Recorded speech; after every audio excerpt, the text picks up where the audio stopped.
You're tuned in to Beyond the Known. High in the remote Baian-Kara-Ula mountains, along the border of Tibet and China, lies a chain of caves, rarely disturbed by human presence. For centuries, they were nothing more than quiet hollows carved into the rock until 1938, when an archaeological expedition ventured deep inside. What they found was not ordinary. The chambers held ancient burials, skeletal remains of figures described as frail, short, and oddly proportioned. But it was not the skeletons alone that stirred unease. Scattered among them were hundreds of circular stone discs, each 1 foot across, each marked with delicate spiral grooves etched into their surfaces. The discs seemed almost deliberate, as though left to be discovered. Some said they were nothing more than burial ornaments. Others believed they were messages, fragments of a story locked in stone, waiting for someone to listen. And when whispers began that the grooves told of travelers from beyond the stars, the burial caves of Baian-Kara-Ula passed forever into legend. In our last episode, we explored the Baigong pipes, mysterious ancient structures in western China that have puzzled researchers for decades. Not too far away, tonight we explore another enigma hidden in the mountains along the Tibet-Qinghai border, the Dzopa Discs. First, we will define the mystery itself, examining the initial 1938 reports and the specific claims about the caves. Then, we will immerse ourselves in the extraordinary theories surrounding these stones, detailing the alleged 12,000-year crash from Sirius. Finally, we'll step back into reason, allowing science and archaeology to weigh in on what truth may lie behind the legend, meticulously dismantling the literary fabrications that sustain the story. We've set the stage with the introduction to this strange discovery. Now let's carefully define the mystery itself, what the Dzopa Discs are, and why they sparked such intrigue globally, far outside the halls of Chinese archaeology. Okay, so the story really kicks off with this supposed expedition back in 1938. It was said to be in the Baian-Kara mountain range, which is this incredibly remote border region between Tibet and Qinghai. High altitude, really tough terrain, very few people around, which already adds a layer of mystery. The person reportedly leading this expedition was a Chinese archaeologist. His name usually gets transliterated as Chiputai or sometimes Chifutai. The claim is he stumbled upon this network of caves, finding burial chambers and evidence of a culture that wasn't like anything known from that part of China. And before we even get to the discs, the descriptions of the skeletons found seem pretty central to the whole enigma. What were the specific details in those initial reports that made these remains stand out so much? Well, the reports really emphasize how small these skeletal remains were, apparently thousands of them. Most were described as being under 4 feet tall, which immediately led to talk of, maybe a race of dwarfs or something similar. But it wasn't just the height. They were also described as being quite frail, with large skulls relative to their slender bodies. These features were pointed out as not really matching known human groups, ancient or modern, in the region. That was sort of the first spark, suggesting maybe this was an extremely isolated group that developed unusual traits, or perhaps something else entirely. They were found with some basic stone tools, but the real kicker were these hundreds of discs found with them. Right. The discs themselves, the Dzopa Discs or Dropa stones. Yeah. What did the reports say they actually looked like? Why weren't they just dismissed as, say, unusual burial markers or decorations? The most cited number is 716 discs, though that number itself is debated. Officially, they're sometimes called Dropa stones, or in Chinese, Duliba Shenmishi, which translates roughly to the mysterious stone tablets of the Duliba people. They were described as circular, maybe about 1 foot in diameter, and made of a dense, heavy stone. But the truly remarkable feature, the thing that captured everyone's imagination, was the surface. Each disc supposedly had these incredibly fine spiral grooves, starting from a hole in the center and winding all the way out to the edge. People described them as looking like some kind of miniature script, or perhaps more provocatively, like the grooves on an old phonograph record. So you have this combination, very unusual skeletons and these discs that look almost technological. It felt like the story quickly jumped beyond standard archaeology. It really did. That combination of anomalous remains and these unique, detailed artifacts created a kind of narrative vacuum. If the people were strange and the objects were unprecedented, some people made the leap that maybe they weren't terrestrial in origin. The sheer number reported, hundreds of them, also suggested they weren't just incidental. They seemed deliberately made and placed, implying they held some major significance, maybe as records or ceremonial objects for these Duliba people. Was there any independent record of a people called the Duliba in that region? Or did that name come purely from the discovery itself? The name Duliba or Dropa seems to be loosely tied to the location near the Baian-Kara Mountains, but there aren't any clear historical records of a distinct group fitting this description, especially one associated with such artifacts. This lack of existing context really left the door wide open for speculation about who they were and where they came from. It's also worth noting the contrast described. Very basic stone tools found alongside these potentially sophisticated grooved discs. That apparent technological inconsistency really fueled the idea that the discs might have been relics from somewhere else, preserved by a less advanced group.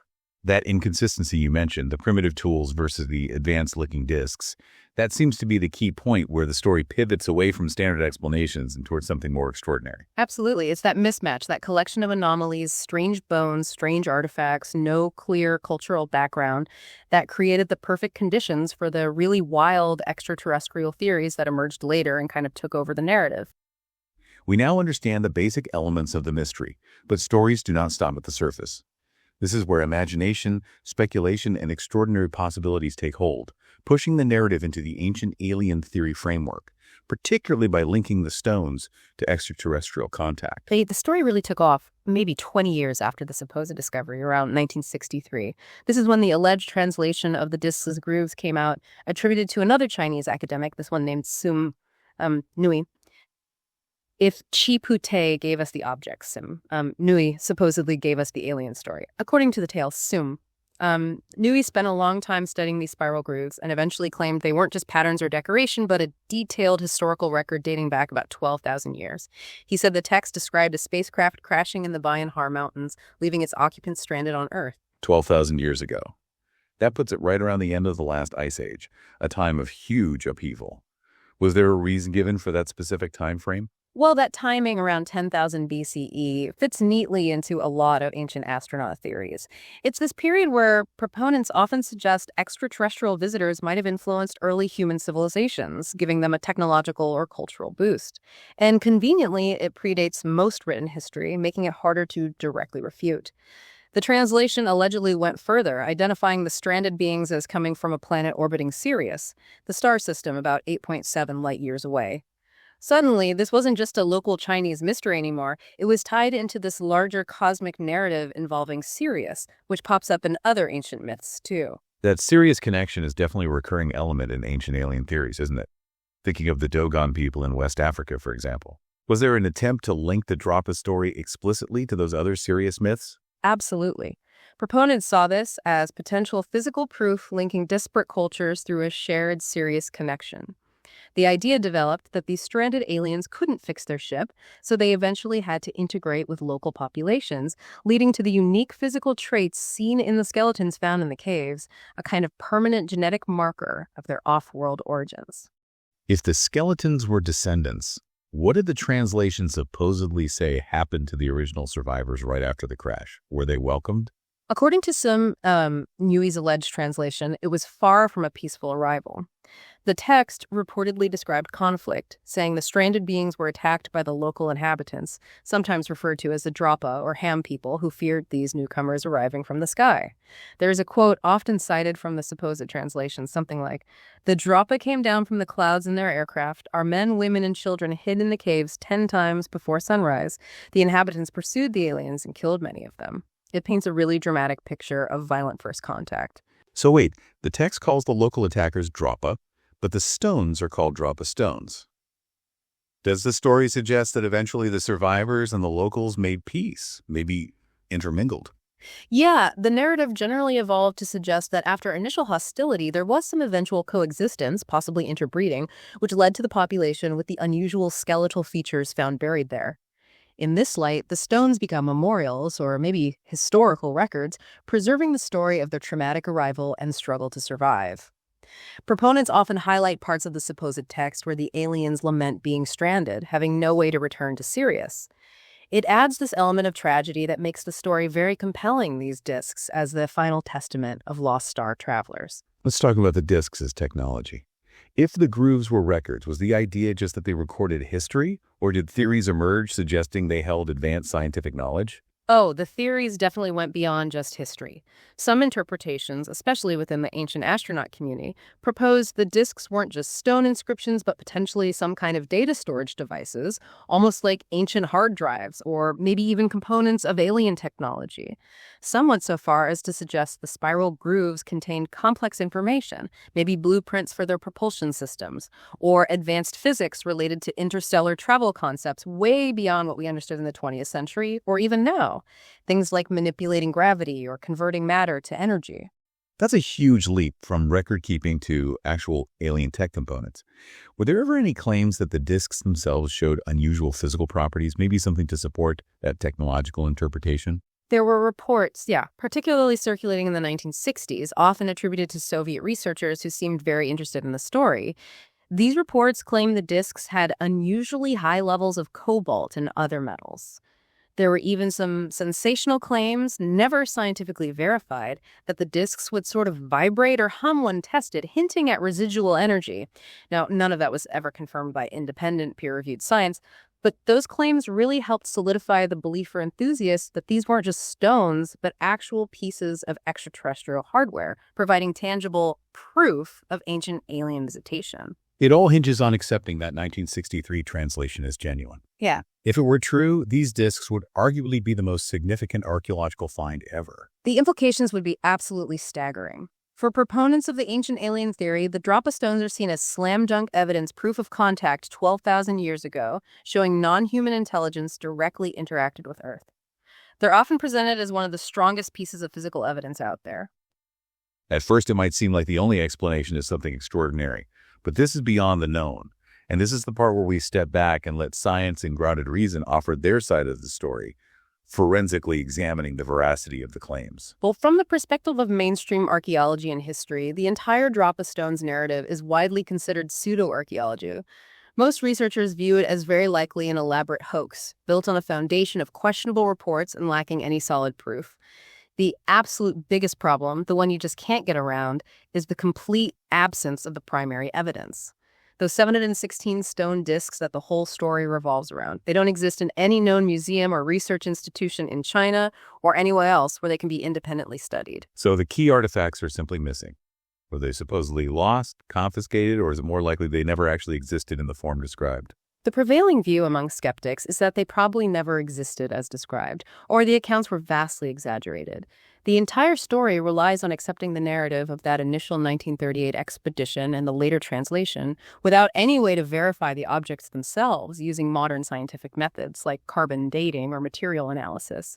If these discs really had a high cobalt content or other unusual properties, scientific testing would settle that pretty quickly. The fact that no credible scientific body has ever examined even one disc is a massive red flag for the entire story. Okay, besides the missing discs, what about the people involved? Professor Chi Tai, who supposedly found them, and Sum Nui, who translated them. Are they documented historical figures? That's another major point where the story unravels. Skeptical researchers have found essentially no verifiable records confirming the existence of either Chi Tai or Sum Nui within Chinese academic or archaeological circles of the relevant periods. Their names don't appear in official registers or publications related to such a significant find. And Sum Nui, the translator who supposedly unlocked this incredible story, Ancient Astronauts, his name has drawn particular scrutiny, hasn't it? It has. Linguistic analysis to Sum. Nui doesn't conform to typical Chinese naming structures. It actually appears more like a poorly rendered Japanese name, perhaps transliterated by someone not familiar with either language. This strongly implies the name might have been fabricated, possibly by non-Chinese sources reporting the story later. Adding to that, the institution where he supposedly worked, the Beijing Academy for Ancient Studies, also appears to be fictional. There's no record of such an academy existing. So the key people and the key institution underpinning the sensational claims seem to dissolve under scrutiny. So if the artifacts are missing and the key researchers likely never existed, how did this story become so widespread and persistent? Where did it gain traction? It really spread internationally through secondary sources, particularly sensationalist magazines and books published outside of China, starting in the 1960s. Soviet publications like Sputnik magazine played a big role, as did German popular science magazines. These often took the initial, unverified claims at face value and amplified the extraterrestrial angle. It became a kind of echo chamber. Western writers would cite the Soviet articles, which in turn were based on the dubious original Chinese reports. The story circulated and grew through repetition in non-academic sources, never really undergoing rigorous scientific or historical review. If we set aside the alien narrative, do archaeologists have an alternative explanation for what might have been found, assuming there was some discovery? Could the discs be a misinterpretation of known artifacts? Yes, a very plausible explanation involves genuine ancient Chinese artifacts called discs. These are well-known ceremonial objects, usually made of jade or similar stone, flat and circular with a hole in the center. They date back to Neolithic times and were often placed in burials. While discs don't typically have spiral grooves, their basic shape, a circular stone disc with a central hole, found in a burial context, matches the fundamental description of the Dropa stones. It's conceivable that either actual discs or perhaps more crudely made local variants were found. But the spiral grooves are such a specific, crucial detail in the Dropa story. How could smooth discs be mistaken for objects with intricate, record-like grooves? That detail might have been an embellishment added later as the story was retold and sensationalized, precisely to make the object sound more mysterious and technological. Perhaps the original objects, if they existed, had some natural weathering patterns or rougher carving marks that got exaggerated into fine spiral hieroglyphs in subsequent accounts. If the objects were made of a common local stone rather than fine jade, they might have had a rougher surface texture more open to misinterpretation or fictional enhancement. The heavy, dense description might point away from jade discs towards something more mundane. And we can't discuss the grounded explanations without mentioning the impact of known fictional works, like the book Sun Gods in Exile, right? That seems to have muddied the waters considerably. Absolutely. Sun Gods in Exile, published in 1978, presented itself as the research of an Austrian explorer, Dr. Ernst Wegener, who supposedly encountered the Dropa people in the 1940s and confirmed their serious origins. This book became a major source cited by believers as proof.